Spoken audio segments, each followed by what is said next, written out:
Bonjour à toutes et à tous. Aujourd'hui, je voudrais vous parler d'un outil très utile pour tous les leaders. Le Cynefin. Oui, il se prononce Cynefin parce qu'il a été inventé par Dave Snowden qui est gallois et que les Gallois ne prononcent rien comme tout le monde. Ce modèle cherche à répondre à la question comment définir sa stratégie. Son champ d'application est très large. La Commission européenne le considère comme un guide pour gérer les crises. Et il a par exemple été utilisé par le département de la défense des États-Unis dans un cadre de contre-terrorisme. Je l'aime beaucoup, car il permet de donner du sens. Parfois, nous voyons agir des gens et nous avons l'impression qu'ils font n'importe quoi, alors qu'en fait, ils sont juste adaptés à un autre contexte. Le Cynefin part d'une intuition assez simple. Nous devons adapter notre stratégie à notre contexte, appelé ici domaine. Le Cynefin définit 5 domaines. Chaotique, clair, qui était appelé simple ou évident dans d'anciennes versions du modèle. Compliqué et complexe. Ce sont les domaines compliqués et complexes qui vont le plus nous intéresser. Le dernier domaine est la zone centrale, appelée confusion ou désordre dans d'anciennes versions. Elle correspond à la situation où on ne sait pas dans quel domaine on se trouve réellement.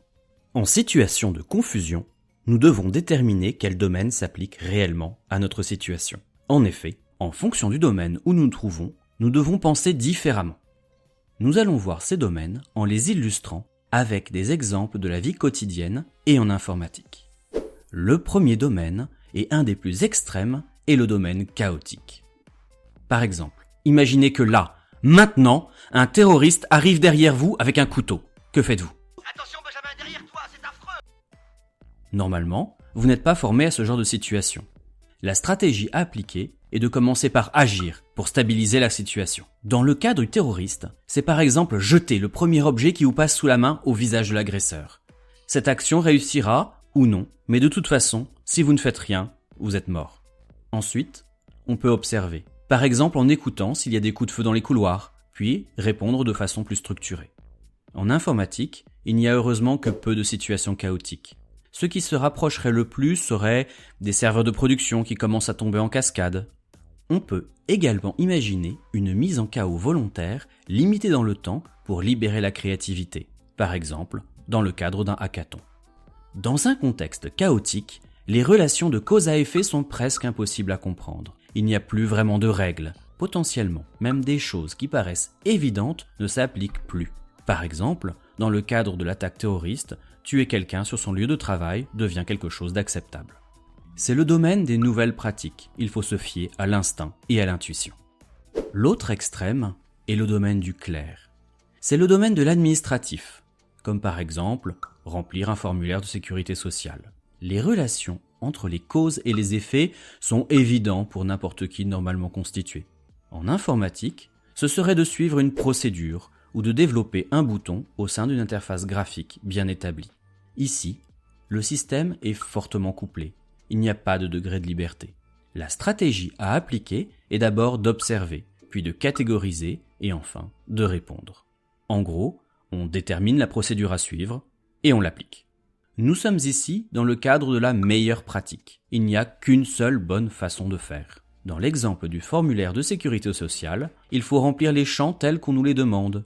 Il n'y a pas de choses à faire comme écrire un texte libre au dos du formulaire. Si on sort de la procédure, on doit être puni. Par exemple, si un formulaire n'est pas correctement rempli, il faut le recommencer. À noter que si une organisation commence à croire que tout relève du domaine clair, elle risque de se scléroser. Les membres de cette organisation vont alors croire à leur propre mythe, comme le fait que leurs anciens succès les rendent invincibles. Lorsqu'un changement arrive, elle peut alors s'écrouler et tomber vers le domaine chaotique, et le retour arrière est alors très, très coûteux. Les domaines qui vont le plus nous intéresser sont le compliqué et le complexe. Le compliqué est du domaine de l'ingénierie, comme par exemple construire un pont. Pour construire un pont, on connaît les propriétés physico-chimiques des rives et les matériaux disponibles. Et, sur le temps de notre action, notre objectif ne va pas changer. Le problème à résoudre peut être difficile, et les relations de cause à effet peuvent être compliquées à déterminer. Cependant, avec suffisamment de temps, ou en faisant appel à un expert, nous devrions trouver une solution. Ici, la stratégie à appliquer est d'observer, analyser et répondre. En gros, on fait un plan de façon analytique et on l'exécute. Dans le cadre d'un domaine compliqué, il est préférable de mettre en place des contraintes de gouvernance. Ce sont des règles qui s'appliquent à tous, notamment pour permettre des mutualisations ou des économies d'échelle. Nous sommes dans le domaine de la bonne pratique. Il n'y a pas qu'une seule solution, mais plusieurs qui peuvent être valables si on a la bonne expertise. Il y a un état de l'art à respecter, mais imposer une seule solution démotiverait les intervenants. En informatique, ceci correspond à un développement en cycle en V. En effet, dans un environnement purement compliqué, le cycle en V est imbattable. Le domaine complexe est un mélange entre le compliqué et le chaotique. Il est similaire au complexe car il n'y a pas d'urgence vitale.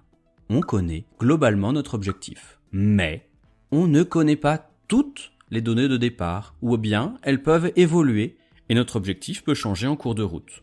Des exemples de la vie quotidienne en environnement complexe seraient d'élever des enfants, monter une entreprise, faire de la politique ou jouer aux jeux de cartes comme le poker.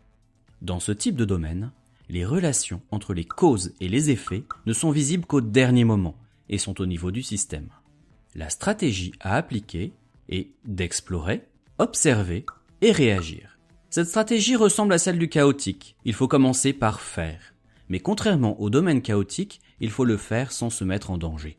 L'échec de cette expérimentation est acceptable, car c'est une occasion d'apprendre pour corriger le tir et converger vers notre objectif. Au contraire, si elle réussit, on la poursuit en l'amplifiant. Dans un domaine complexe, des contraintes d'activation, c'est-à-dire des règles que les équipes s'imposent à elles-mêmes, car elles considèrent que ceci les aide à mieux travailler ensemble, sont à privilégier vis-à-vis des contraintes de gouvernance du domaine compliqué. En gros, on privilégie l'adaptabilité et l'autonomie des équipes par rapport à la stabilité et aux économies d'échelle. C'est le domaine des pratiques émergentes, où l'innovation est favorisée. En informatique, c'est dans ce domaine où les méthodes agiles brillent. Or, il s'avère que d'un point de vue géopolitique, du fait de l'accélération technologique et des changements d'usage qui en découlent, le monde entier bascule d'un monde relativement compliqué à un monde complexe. Et ça, nos dirigeants l'ont bien compris. Ils veulent donc faire évoluer nos organisations pour les adapter à un monde complexe. Ce qui explique la véritable injonction à être agile que nous constatons dans nos organisations. À noter que nous avons toutes et tous un domaine privilégié. C'est notre fonctionnement par défaut, notre habitat familier. Du coup, quand nous ne savons pas trop dans quel contexte nous nous trouvons, c'est-à-dire que nous sommes dans le domaine de la confusion, nous avons un biais à considérer que nous sommes dans notre domaine de prédilection. Connaître le Cuneiforme nous permet de limiter ce biais. Par exemple, un administratif peut considérer qu'il est toujours dans un domaine clair. Il va donc chercher la procédure à appliquer. Il considérera que tout problème est un échec dans l'application d'une procédure. Un ingénieur ou un manager traditionnel peut considérer qu'il est par défaut dans le domaine compliqué. Il va donc chercher à faire un plan analytique et à l'exécuter.